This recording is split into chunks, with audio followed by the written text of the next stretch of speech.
The Buddha said, Arogya Paramalabha. Freedom from illness is the greatest gain.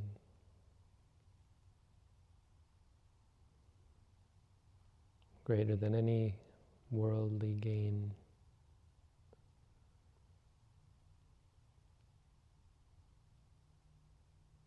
The greatest gain is freedom from illness. Illness being physical illness, illness being mental illness. Because other gains are trivial compared to one's well-being. You can have all the wealth, possessions in the world, but illness will always prevent you from enjoying them. And if we consider mental illness along with physical illness, then a person who is free from illness, truly free from illness, needs no possessions, no worldly gains to have peace, happiness, and freedom from suffering.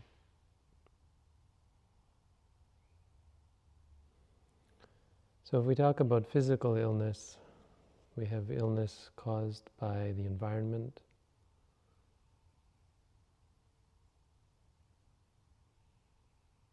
from viruses and airborne, waterborne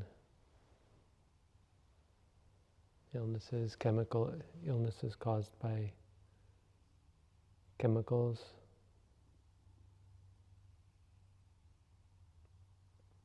illnesses caused by so many external causes. And it's fair to be concerned about such things.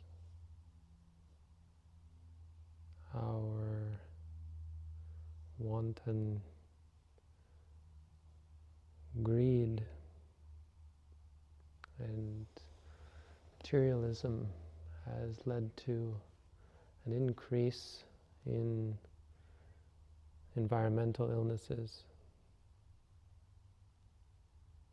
We have industrial slaughter of animals that has led to the need to use antibiotics in our consumption of meat products, animal products, simply because the industrial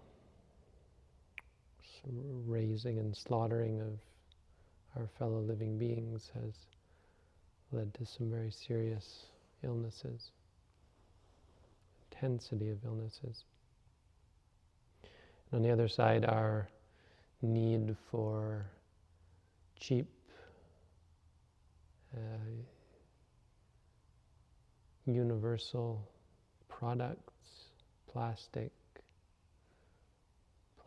products, electronic products, has led to an increase in radiation, an increase in chemical deposits in our body. Things to be concerned about, and in fact have a very Buddhist aspect to them, in the sense that they all relate back to mental illness, what Buddhists would call mental illness, greed, and of course delusion associated. But mainly, if you think of greed is the real driver for so many of these illnesses. So many of these conditions that cause illness. Cancer. We have illnesses, physical illnesses caused by food.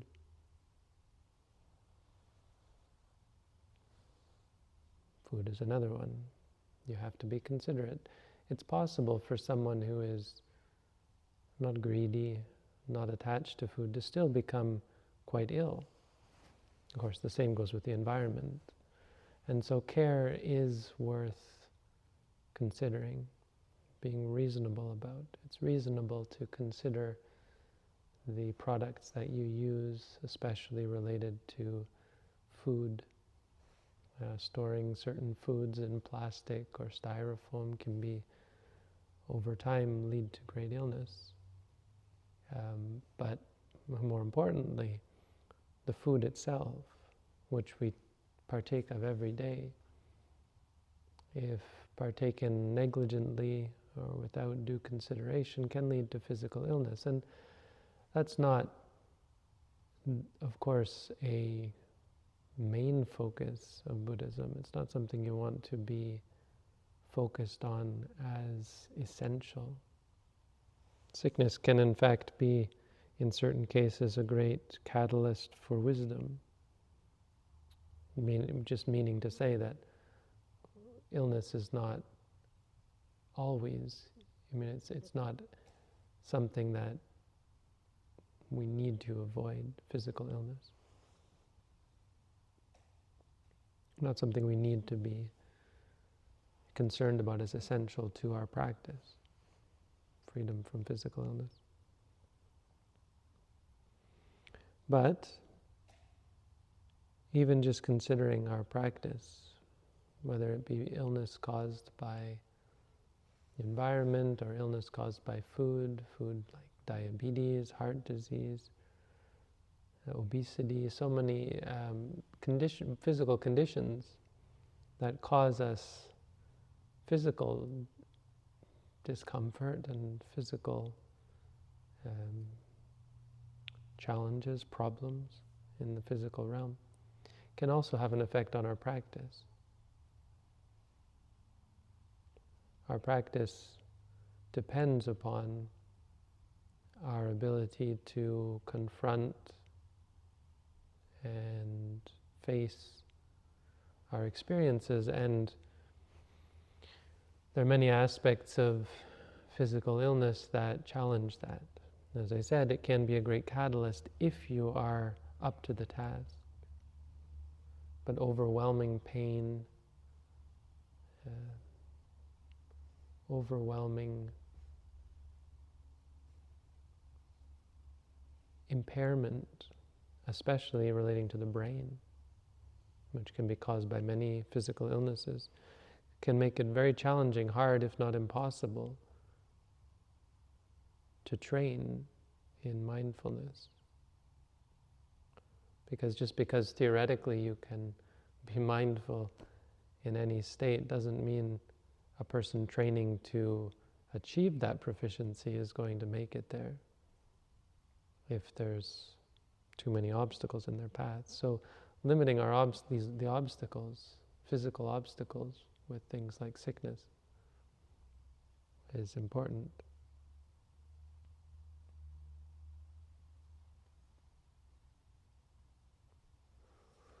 The third type of illness is illness that's caused by karma. And this is quite interesting, first of all, to appreciate that our state of physical health is, to some extent,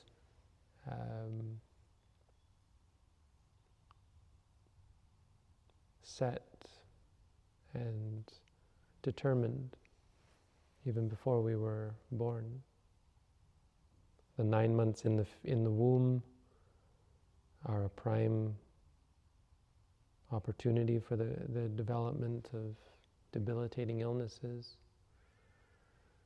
which are often based on corruptions of the mind at the moment of death, even corruptions of the mind in the womb. They can be caused by things we've done in the past life. And more importantly, that which we do in this life can lead to illnesses, not just in this life, but in future lives, meaning it's worth being careful, and it provides even further impetus for us to undertake meditation practice, knowing that we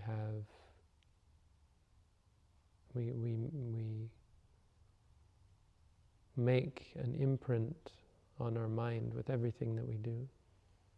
And very intense ethical activities like killing, stealing, lying can warp our minds and can strongly influence not just our experiences in this life, but our clarity of mind when we die, our capacity to remain equanimous and rational and reasonable. They will incline us to act irrational, cling to and make of our experiences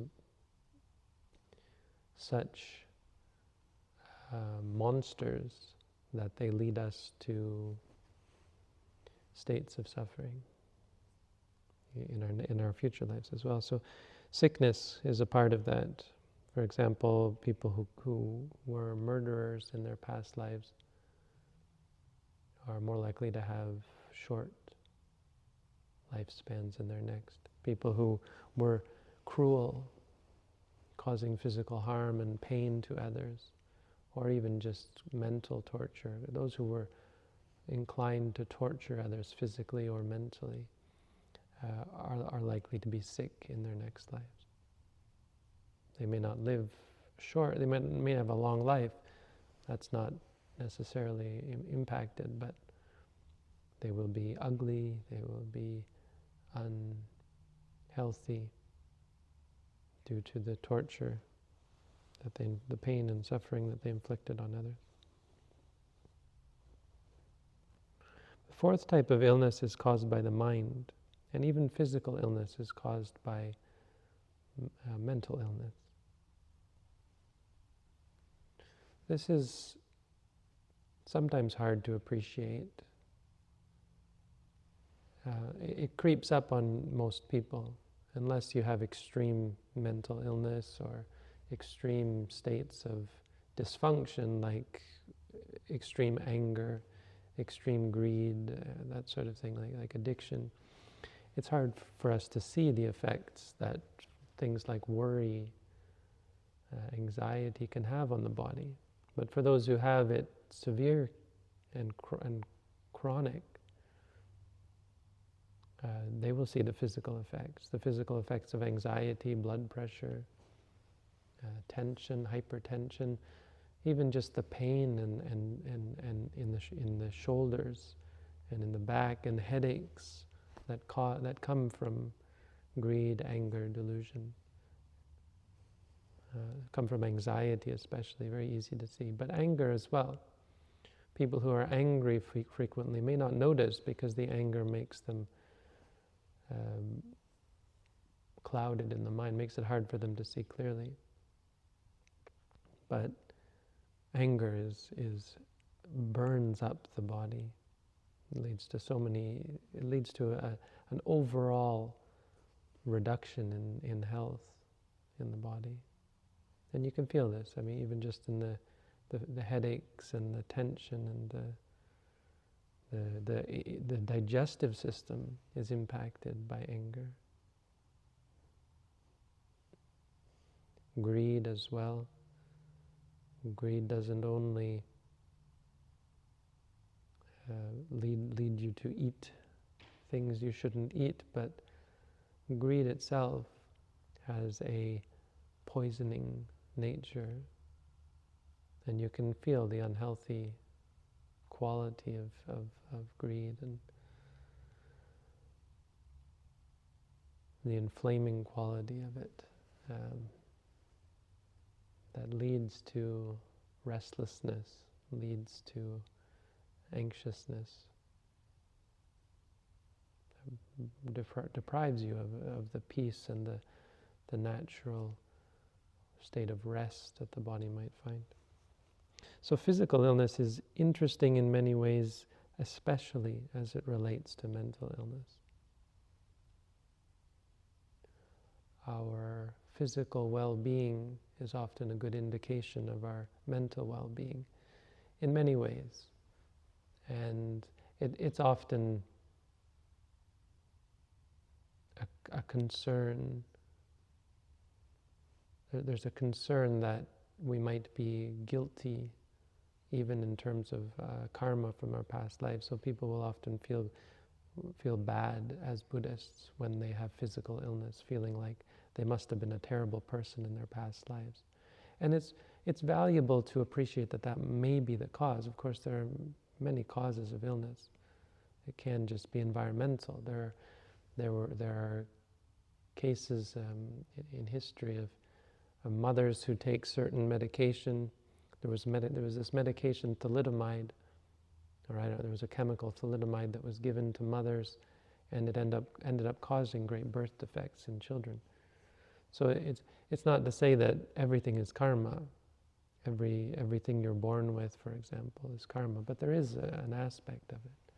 It's complicated, and it's worth appreciating that karma will have an effect, and if you're not careful, it can cause such illnesses in the future. But ultimately, that's the point, is that our physical well-being is, again, often a good indicator of our mental well-being. Of course, much more important is mental health. Mental illness is gaining quite a bit of attention in modern times, but I think in a wrong way, in that we are trying to find medication that can affect the brain in order to fix mental illness. And there's issues with that. It's not a complete waste of time, because of course the brain affects mental health as well. So physical health affects the mind, and that's another reason why a meditator should be interested in it. Again, as I said, illness caused from the environment, caused from food, these things can impact your practice, can even impact the brain. And so brain health is important for a person who is going to use their brain as kind of like an office to cultivate mental health. And the brain is like a filter for the mind, and so if it's not functioning properly, it can severely impair our ability to cultivate coherent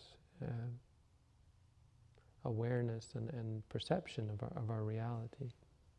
So it's something to be guarded carefully, and it's, again, a great gain if we have it. However, mental health has nothing to do with the brain, not directly. I mean, it isn't a product of the brain. And even a brain that is in a, let's say, unhealthy state, or a body that is in an unhealthy state, is not an immediate disqualifier of good mental health. We can see this. A person can be sick and miserable, or sick and equanimous, free from the suffering that comes from the body.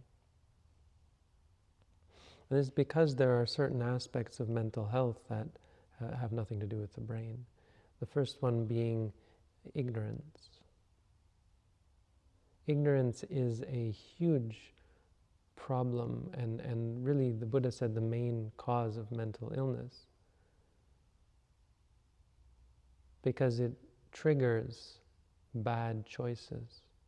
It triggers improper reactions. It makes us like things that are not worth liking. It makes us hate things that are not worth hating.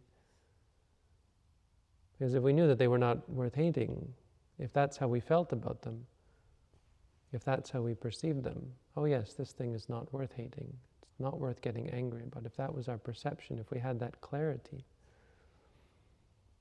we wouldn't even be able to get angry in the first place.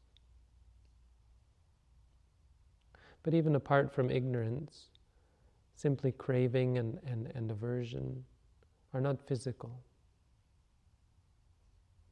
And the important point is that they depend on ignorance, they depend on delusion, they depend on a misperception of reality. But they're not physical, they're not things you can eradicate with medication. You can suppress a person's ability to express anger and greed, or to display it physically. But you can't remove their ability to like and dislike things. You can't remove that from the mind, the ability to judge. You can't remove the delusion and the ignorance. You can't prevent there's no medication for ignorance, not physical medication. But when a mind is in a state of knowing that something is harmful, having seen it, and being fully aware, directly aware of that reality through the cultivation of mindfulness, then it's not possible for them to engage in that harmful behavior. It just isn't a reality that can occur. It's like scientific. You could run experiments on this if you could ever, have instruments that can measure the mind. It's just not mentally possible. It's not a possibility that someone who knows something is bad for them could engage in it. This is why it's important to cultivate mindfulness, because we think we know what's good for us and what's bad for us, but we really don't. We don't want to get angry. Maybe we think that we realize that anger is causing us stress and suffering. And that helps. That sort of superficial knowledge helps, but it's not a deep knowledge. It's not categorically wrong, it's just superficial. And it's going to take a lot more clarity before you can truly see that anger, greed, worry, fear, that these things are bad for us. But it's essential. A person can be physically ill and completely free from suffering because of the mind. There's a saying that goes, my teacher used to repeat often, we would give our wealth up to save an organ, let's say. If we had a kidney problem, we would pay a lot of money for a kidney replacement. We would give up all of our money if it meant saving, say, a kidney or something.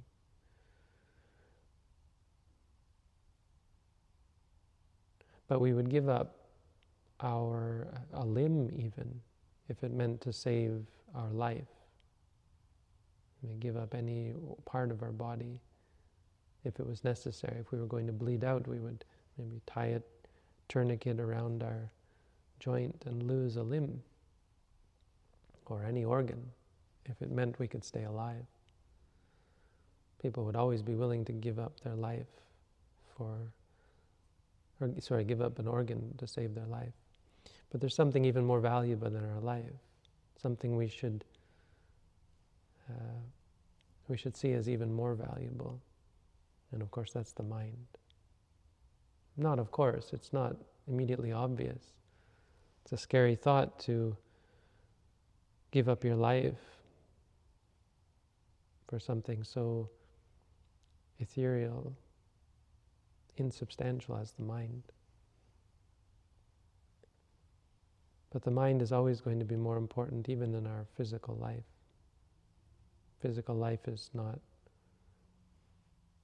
hugely consequential, hugely significant in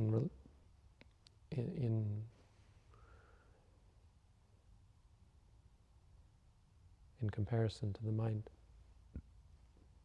So if it means saving your mind, you should really be willing to give up everything, your wealth, your physical health, and even your life. Because the mind is what you carry with you, and the mind is what determines so much. It determines determines the environment. Our environment would be a much healthier place if our minds were healthier. Our food would be healthier. And of course, our karma would be pure. Mental illness is, you could say, the prime cause of physical illness. And so it's fair to say that mental illness is truly the greatest gain. Regardless, even physical health is important. And of all physical things, our health is the most important. Nobody can save us from suffering, physical suffering, if we are ill, if we have an illness. Unless they can cure our physical illness, there's nothing that they could give to us, nothing we could gain, no possession that we could enjoy, unless we are free from physical illness. But even physical illness, freedom from physical illness can't save us from suffering if we are mentally ill. If we have greed, anger, delusion, fear, anxiety, these things cripple us even though we're rich and powerful and living in comfort. So, for this reason the Buddha said, arogya paramalabha. Freedom from illness is the greatest gain.